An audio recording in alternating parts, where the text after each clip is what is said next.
ওসমান হাদির যে চিকিৎসক তার বাসায় কাফনের কাপড় পাঠানো হয়েছে, এর মানে প্রকাশ্য হুমকি কিন্তু আরো আসছে। এটা কি নিছক কোনো হুমকি? মৃত্যুকে সে ভয় পায় না, সে বলেছে হত্যাকারীর যেন বিচার হয়। আজকে যে হত্যাকারী আমরা জানতে পারি, আমরা দেখতে পাচ্ছি, সে অস্ত্র মামলায় মানে জামিন পেয়ে যায় এবং তারপর সে হত্যা করে। আজকে আমরা হাদিকে নিয়ে কথা বলার জন্য এখানে যদি দাঁড়িয়েছি, এর চেয়েও বড় সত্যি তার স্বপ্নকে নিয়ে কথা বলার জন্য দাঁড়িয়েছি। স্বপ্ন কখনো মরে যায় না, হাদিরা কখনোই মরে যায় নাই। আমি বিশ্বাস করি না হাদি মরে গেছে। আমরা যদি কোরআন থেকে বলি শহীদ যেরকম কোনোদিন মরে না, আমাদের হাদি বেঁচে থাকবে।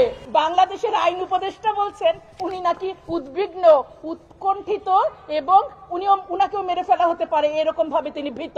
আমরা সেই দেশে বসবাস করছি যেখানে আইন উপদেষ্টা আমাদের নিরাপত্তা তো দূরে, নিজের নিরাপত্তা নিয়ে শঙ্কিত।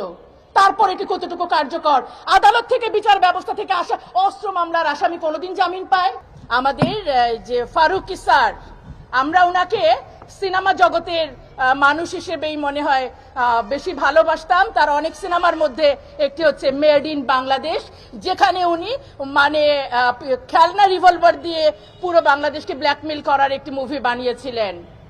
উপদেষ্টা, আমি আপনাকেই প্রশ্ন করছি, যখন পুরো বাংলাদেশ সত্যিকার গুলির মুখে, আমাদের হাদিরা যখন মারা যাচ্ছে, আপনি উপদেষ্টা হয়ে কোন সিনেমা পরিচালকের ভূমিকায় আছেন? নাকি হাদির মতো মাদ্রাসা ব্যাকগ্রাউন্ডে তারা আপনার ছবির হিরো হতে পারে না? আমি অবশ্যই এই প্রশ্নের জবাব চাই। স্বরাষ্ট্র উপদেষ্টা, উনাকে নিয়ে বলার কোনো ভাষা আমার নাই। তারপরও বলতে চাই, আপনি বিগত স্বরাষ্ট্র উপদেষ্টার ডায়লগগুলো ভুলে যাবেন না। তিনি কি বলেছিলেন? একটা মরলে একটাই যায়, বাকিগুলা যায় না। দিন কিন্তু পাল্টায় আরো গেছে স্বরাষ্ট্রমন্ত্রী। আপনি কি বলেছেন? যারা নির্বাচনে দাঁড়াচ্ছে, আপনি কি মানে গুলি বন্দুক তারা ইউজ করতে পারবে? আপনি 16 কোটি মানুষের জন্য 16 কোটি বন্দুক দিয়ে আপনি আপনার সফলতার প্রকাশ করতে চান?